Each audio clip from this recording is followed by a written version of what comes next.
Hi hello நண்பா நண்பீஸ், எல்லாரும் எப்படி இருக்கீங்க? ஆம், நான் இன்னைக்கு என் மனசில் சில விஷயம்லாம் தோணுது. அதெல்லாம் ஓகே உங்ககிட்ட ஷேர் பண்ணலாம் அப்படின்னு சொல்லிட்டு ஒரு வீடியோ ஜஸ்ட் பிடிச்சிருந்தா பாருங்க, எல்லாம் ஸ்கிப் பண்ணுறேங்க. ஓகேங்களா? நம்மலாம் ஒரு ஒரு மிடில் கிளாஸ் ஃபேமிலி, நடுத்தர மக்கள்கள், நம்மளோட டெய்லி லைஃப்காக ஓடுற பீப்புள்ஸ். இன்னைக்கு எந்த மாதிரி ஒரு நாள்னா, ஒரு நடுத்தர குடும்பத்தில் இருக்கிறவங்கள ஒரு அதிகாரம் இருக்கிறவங்க என்ன வேணால் பண்ணலாம் அப்படின்னு நினைக்கிறாங்கல்ல, சில விஷயம்லாம் அவங்க பண்ணிட்டு போகிறாங்கல்ல, அந்த மாதிரி இருக்கிற ஆளுங்களுக்கெல்லாம் ஒரு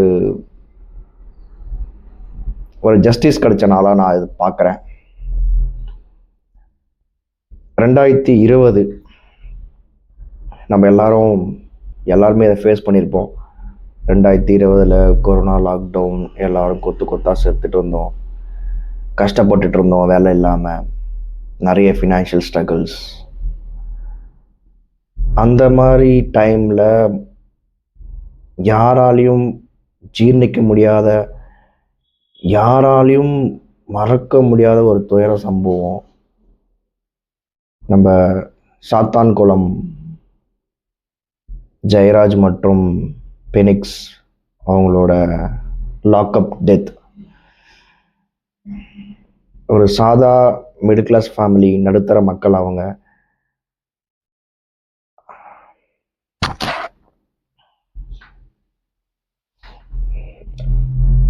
ஒரு சின்ன மொபைல் ஷாப் வச்சு நடத்திட்டு இருக்காங்க. அவங்களோட அன்றாட வாழ்க்கைக்கு அவங்க தினமும் ஏதோ விஷயத்த பண்ணி அவங்க பொழைச்சிட்டு இருக்காங்க. நம்ம நாட்டிலையும்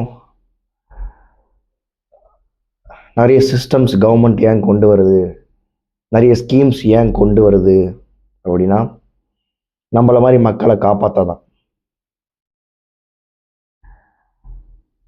ஆனால் அந்த அதிகாரத்தில் இருக்க பல பேர், எல்லாரும் இல்லை, குறிப்பிட்ட சில பேர் அந்த அதிகாரத்துக்கு வந்ததுக்கப்புறம்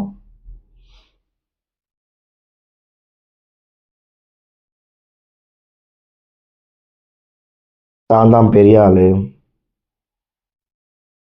அப்படின்னு நினச்சிக்கிட்டு என்ன ஒன்றா பண்ணலாம், நம்மளை யாரும் எதை கேட்க முடியாது அப்படின்லாம் பண்ணுறாங்கல்ல. அந்த மாதிரி ஒரு ஆணவ கொலை தான் 2020 சாத்தான் குளத்தில் நடந்த ஜெயராஜ் மற்றும் பினிக்ஸ்.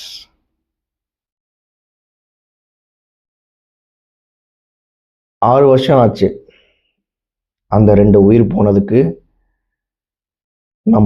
நம்மளால ஒரு நியாயம் கிடைக்கிறதுக்கு நல்லா யோசிச்சு பாருங்க. அந்த 6 வருஷம் ஒரு தந்தையும் ஒரு மகனையும் இழந்த இழந்த அந்த அம்மாவோட வலி எப்படி இருந்திருக்கும், அவங்க கூட பிறந்தவங்களுக்கு அந்த கஷ்டம் எப்படி இருந்திருக்கும், இந்த 6 வருஷமா அவங்க எவ்வளோ ஸ்ட்ரகிள்ஸ் ஃபேஸ் பண்ணியிருப்பாங்க அந்த ஃபேமிலியை ரன் பண்ணுறதுக்காக. அதெல்லாம் யாருமே யோசிக்கிறாங்க. அதிகாரத்தில் இருக்கிறவங்க தன்னோட பவரை வச்சு என்ன வேணா பண்ணலாம். ஆனால் 2 உயிர் போச்சு.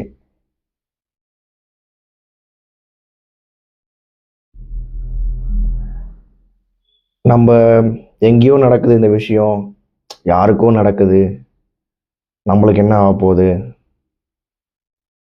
அப்படின்னு இன்னைக்கு இது ஒரு நியூஸு, நாளைக்கு வேற நியூஸ்ன்னு சொல்லிட்டு மறந்துட்டு போயிடுறோம்.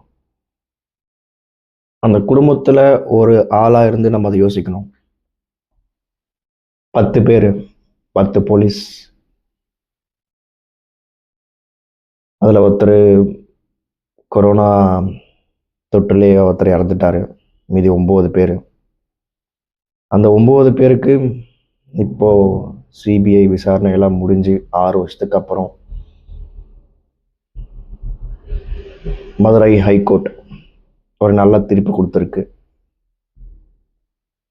சாகும் வரை தூக்கிடணும் அப்படின்னு சொல்லிட்டு. அவங்க அந்த 9 பேர் இதெல்லாம் யோசிக்கவே மாட்டாங்களா? அந்த 9 பேர் இதெல்லாம் அவங்க யோசிக்கவே இல்லையா?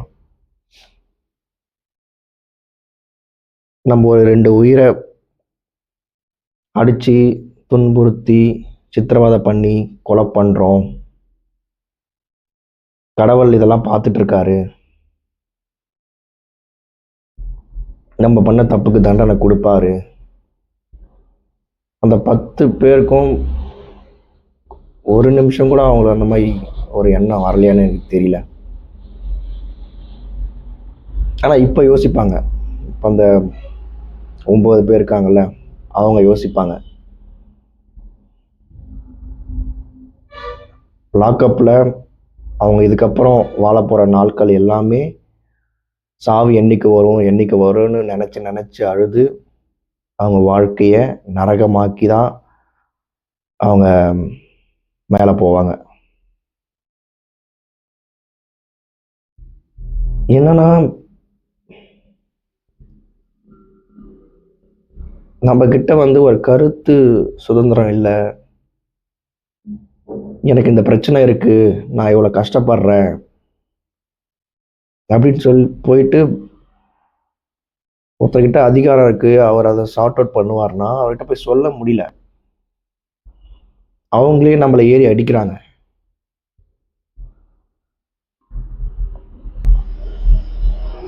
ஒரு நடுத்தர மக்கள் சேஃப் அண்ட் செக்யூராக இருக்கணும்னா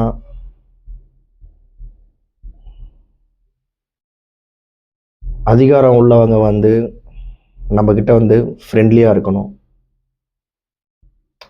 எல்லா விஷயத்துலையும் சொல்லலை, எந்தெந்த விஷயத்தில் நம்மக்கிட்ட ஃப்ரெண்ட்லியாக இருக்கணுமோ அந்தந்த விஷயத்தில் அவங்க ஃப்ரெண்ட்லியாக இருக்கணும். எதெல்லாம் அவங்க நம்மளை கண்டிக்கணுமோ அந்த விஷயத்தில் அவங்க கண்டிக்கணும். அதிகாரம் இருக்குன்னு சொல்லிட்டு ஆணவத்தில் இந்த மாதிரி விஷயம்லாம் பண்ணிட்டாங்கன்னா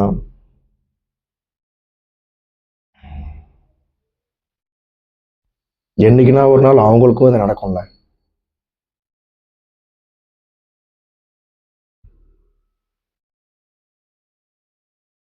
இதெல்லாம் நான் ஏன் பேசுகிறேன்னா, எனக்கும் இது நடந்திருக்கு.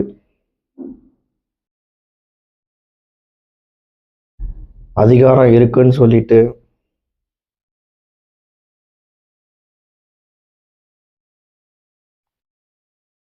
சாதாரண ஜனங்களை, நியாயம் கேட்குறவங்கள என்ன ஏதுன்னு கேட்காம அடிக்கிறீங்க, உதைக்கிறீங்க. உங்கள் பவரை வச்சு இந்த மாதிரி கொலை பண்ணுறீங்க. அந்த டைமில் நீங்கள் யோசிக்கலையா சார்? உங்கள் வீட்லேயும் இந்த மாதிரி ஒரு அப்பா இருப்பார், உங்களுக்கு ஒரு அண்ணனோ தம்பியோ இல்லை உங்கள் பையனோ அந்த ஃபெனிக்ஸ் அவர் வயசில் யாருன்னா இருந்திருப்பாங்களா சார்? அதெல்லாம் ஏன் சார் நீங்கள் யோசிக்கல?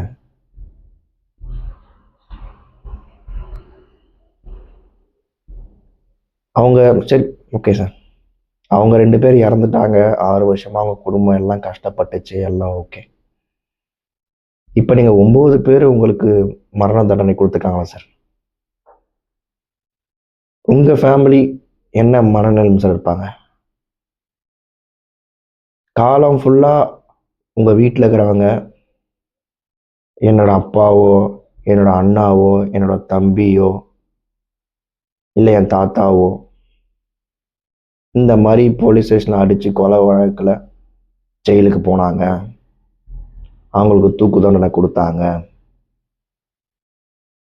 எவ்வளோ பெரிய பழி சார் இதெல்லாம். உங்களோட இதெல்லாம் போயிருமா? உங்கள் பின்னாடி வர ஜென்ரேஷனுக்கு இது ஒரு பேராக நின்றோம் சார். இதெல்லாம் யோசிக்காம ஒரு ஒரு அந்த டைமில் உங்களுக்கு இருந்த கோபமோ இல்லை அது அந்த வெறி செயல் என்னன்னு புரியல. இப்போ அது உங்களை பாதிக்கிறத விட உங்கள் குடும்பத்தையும் பாதிச்சல சார். அந்த 9 பேர் குடும்பமும் பாதிப்பு அடைஞ்சிச்சுல. இந்த பழியோட எப்படி உங்கள் குடும்பம் இருக்கும் இனிமேல்ட்டு? அதை நீங்கள் யோசிச்சு பார்த்தீங்களா சார்?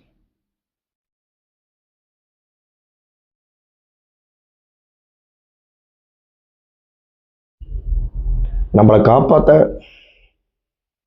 பொதுமக்களை காப்பாற்றுறது தானே சார் சிஸ்டமே. சிஸ்டம் பற்றி தெரிஞ்ச எல்லாமே நீங்களே ஏன் சார் எங்களை அடிக்கிறீங்க? நீங்கள் தான் சார் எங்களை காப்பாற்றணும். காப்பாற்றுற நீங்களே இந்த மாதிரி எங்கள் மேலே கொடூரமாக நடந்துக்கிட்டா நாங்களாம் எங்கே சார் போவோம்? இப்போ தான் சார் நாங்களாம் முன்னேறிட்டு வரோம். வீட்டுக்கு ஒரு டிகிரி வச்சவன் இப்போ தான் ஒரு சின்ன சின்ன கம்பெனியில் போயிட்டு 20,000 30,000 40,000 சம்பளத்துக்கு இப்போ தான் சார் நாங்கள் மிடில் கிளாஸ் கொஞ்சம் கொஞ்சமாக வளர்ந்துட்டு வரோம். சொந்தமாக ஒரு கடை வச்சு ஒரு தொழில் பண்ணியும் கொஞ்சம் கொஞ்சமாக இப்போ தான் நாங்களாம் எங்களை மாதிரி மிடில் கிளாஸ் ஃபேமிலி முன்னேறிட்டு வரோம். அதிகாரம் இருக்கிறவங்க, பணம் இருக்கிறவங்க, இவங்கெல்லாம் சேர்ந்து, நான் எல்லாரையும் சொல்லலை, இப்போ இவங்க 9 பேர் இருக்காங்கல்ல, அந்த மாதிரி எங்களை வளரவே விட மாட்டீங்களா சார்? பயமாக இருக்குது சார். எந்த விஷயம் பண்ணாலும் பயமாக இருக்குது. இதெல்லாம் மாறணும் சார். எங்கள் வாழ்க்கை பாதி வாழ்க்கை இமெயிலையும் அப்பா அம்மா வாங்கின கடனாலையும் இல்லை படிப்புக்காக எஜுகேஷனுக்காக வாங்கின லோனாலேயோ அதை கட்டி கட்டியே எங்கள் பாதி வாழ்க்கை போயிடுது சார். மீதி இருக்க அந்த கொஞ்சம் கொஞ்சம் வாழ்க்கையாவது நாங்கள் நிம்மதியாக வாழணும்னு பார்க்குறேன் சார்.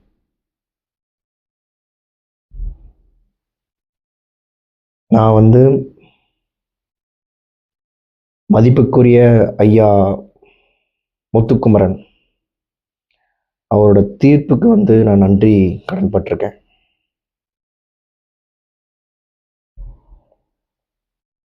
ஏன்னா அவரு இந்த மாதிரி ஒரு தீர்ப்பு கொடுக்கலன்னா இன்னைக்கும் இந்த விஷயம் ஒரு சென்சேஷனாக பேசியிருக்கப்படாது.